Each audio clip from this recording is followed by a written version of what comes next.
Welcome to the Rockingham Speedway, where the Carolina 200 has just concluded. Our race winner is Heath Helton, followed by Hollis Van der Leeuwen in second, and we have a special guest in the booth, Mr. Chris Walker. Rod, you are standing down on pit road with Hollis and Heath. Take it away, Rod. Hey, I'm here in Victory Lane. Hollis just came over to congratulate Heath, but while Heath gets the champagne poured on, I'm gonna talk to Hollis real quick.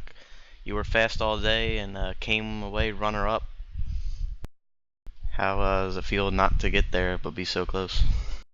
Well, we just needed to get a good points night. We're digging out of that hole still. We're chipping away at it, and there's enough races. I mean, mathematically, if some of the guys in the front have some bad races, I don't know if we're going to get a championship this year, but we'd really like to get in the top three. That's our new goal. Unloaded off the truck pretty fast, and the car was excellent on long runs. I want to thank Chris Walker for the setup help. He made some adjustments right before the race, and it was awesome tire wear. Our plan was to qualify after 16th on back. The pit on the straightaway is important. We were able to go right in, and then come out, and we always passed two cars on pit road, which was awesome. I think pitting on the curve it's a little tougher to get in. The crew chief was has trouble telling you 3, 2, 1, and it's just harder when guys, don't get all the way in their box. So, and thanks to Rod Minton for, pulling all the way up. It was easy for us to get out. So, kept our car up in the top seven. Stayed clean all night and got a second. I'm ecstatic about that, and I just want to thank Heath for, or congratulate that team for winning. 16 teams doing really good this year, and I think they're sitting third right now in points. And just thank Pora for all the racing and everybody for running the 18 clean and leave here with a smile. Well, leaving with a smile is always good. We look forward in the schedule. We got Iowa and DeCoin, Salem, some unique tracks, so you'll have to beat Heath at them and get back up there. Yeah, I know Jim had a little bit of a rough night, so. But over with Heath, you ran quick all night. The 16 Rockstar Chevy was fast. Were you worried if Jim didn't have an incident, you would have been able not to win the race, or do you think he wasn't going to be a threat? Driver position was a big deal. You really had to keep it because there was a ton of cautions tonight.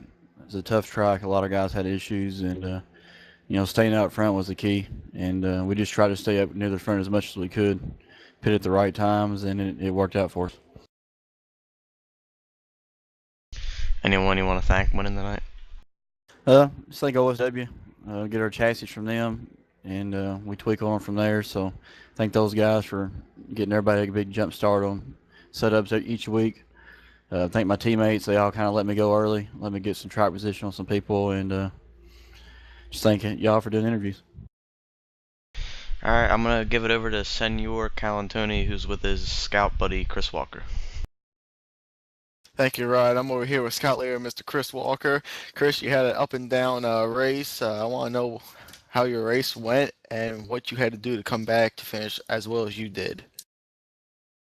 Well, I just want to thank you guys for bringing me in, interviewing me today, and congrats there to Heath for his win, and Halls being right there with him. Those guys were running pretty fast tonight. Yeah, our race was we were running pretty good. The MagnaFlow Chevy unloaded pretty good from the day before, and we didn't have to tweak on too much of it. And they're just past halfway. Got tangled up in a little bit of a mess there, and got a lap down. I got to give my crew kudos for getting us back out on the track. We went a lap down and managed to get the lucky dog and get back out there, and we just hustled it back up. Last 50 to go, and got what we got. And I'm just glad that we were able to finish in top 10.